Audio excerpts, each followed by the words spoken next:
Magandang hapon po sa inyong lahat. Bago po tayo magsimula sa February 16 natin na advanced reading, ang episode po na ito ay dagdag kaalaman po sa lahat-lahat. Lalong-lalo na siguro yung mga tao na ipinanganak 1990s na.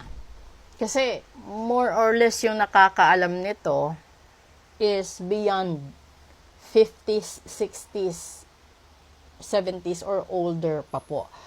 So, merong mga bagay, no, na dito sa TikTok mismo, maraming libre na tawag nito, libre na paggagamot, cleansing, libre na yung sa iba kasi, libre na ritual, 'di ba? Libre na reading, libre na obsession spell, love spell, comeback spell, separation spell, kung ano-ano pa yung libre na nakikita po ninyo. Sa side po namin, manggagamot, psychic, manghuhula, no, medium, kung ano pa yung tawag ninyo. Baraha, crystals, kandila, spices, kung ano-ano pa yung nakikita ninyo sa online. Lahat po yan gumagamit ng energy, you say it power, telekinesis, emotional, astral, and then you got naman yung punto ng mga witches. Kasi yung witch naman dalawa, it's either the black witch or the white witch. The black one, yun yung gumagawa ng mga kulam, barang, sumpa, gayuma. The white one, yun naman yung mga sinasabi natin na parang kategorya ng mga anghel, no? Pero yung punto ng video kong ito, gusto kong malaman ninyo at gusto kong i-share ninyo sa lahat-lahat, no? Kapag libre, halimbawa, cleansing na libre, yung hula sa kandila na libre, obsession spell, love spell, comeback spell, money magic, kahit anong mahika, no? Basta libre.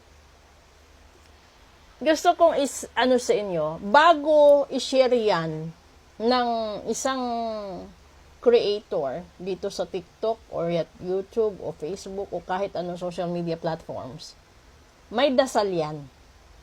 Ang dasal, shorten, merong punto nun. Depende sa kanila kung anong gagamitin nilang Latin, 'di ba?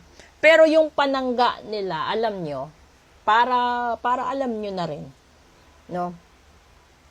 Kapag pumatol ka or sinunod mo ang libre na pampaswerte, libre sa loto, libre sa kung pampagaling, libre, basta lahat ng libre na related sa ritual, panggagamot, panghuhula, at cleansing, no? Vibrational cleansing, Reiki, ASMR, lahat yun.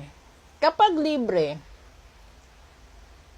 ang dulo ng dasal ng creator or ng tao na katulad ko, ang punto doon sasabihin niya, ang lahat ng tao na tatangkilik sa video kong ito at kung gagawin at susundin nila kung ano yung instruction sa video ko, kung magkamali man sila at lumaban man ang kalaban nila, wag ako ang tamaan mo, ibalik mo sa kanila.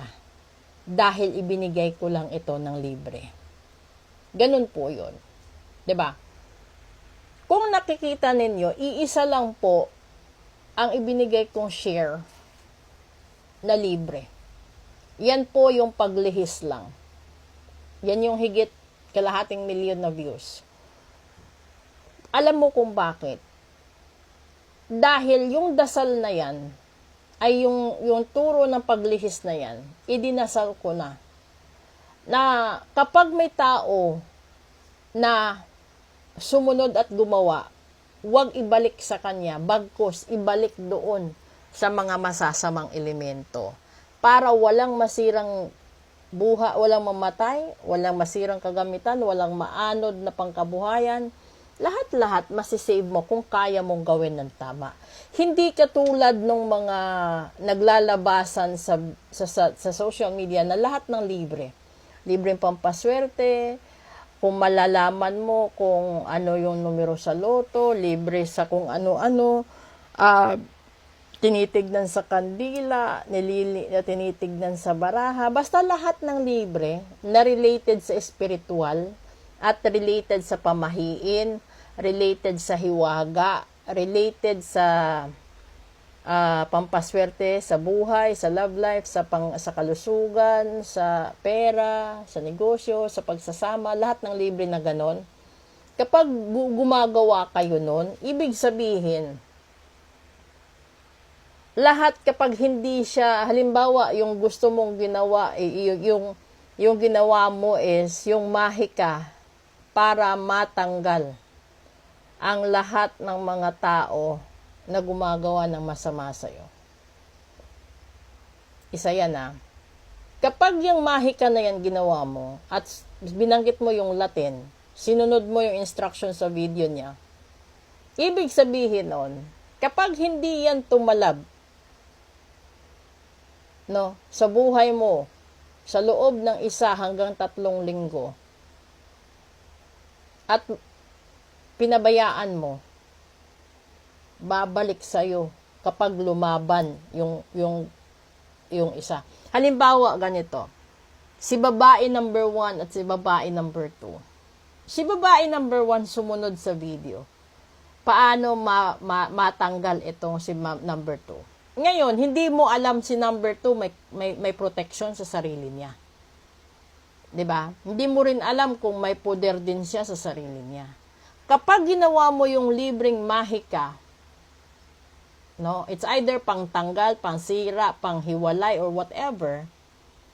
Pag binato sa kanya yon ng dasal mo, gamit yung libre na video, at hindi siya tinablan, babalik sa'yo yun. So, ibig sabihin, times 3 ang sacrifice mo. So, imbes na yung pag-asa mo is, yung pag-asa mo is 100%, Dahil sa ginawa mo, kailangan mong maghanap ng pag-asa na 300%. Kasi times 3 yun, ang balik. Kung pera naman, may ginawa ka para mawalan ng pera yung tao. Ito mas mahirap. Kasi isang buong karma, cycle ang hihintayin mo. It may take 7 to 11 years. Depende sa bigat.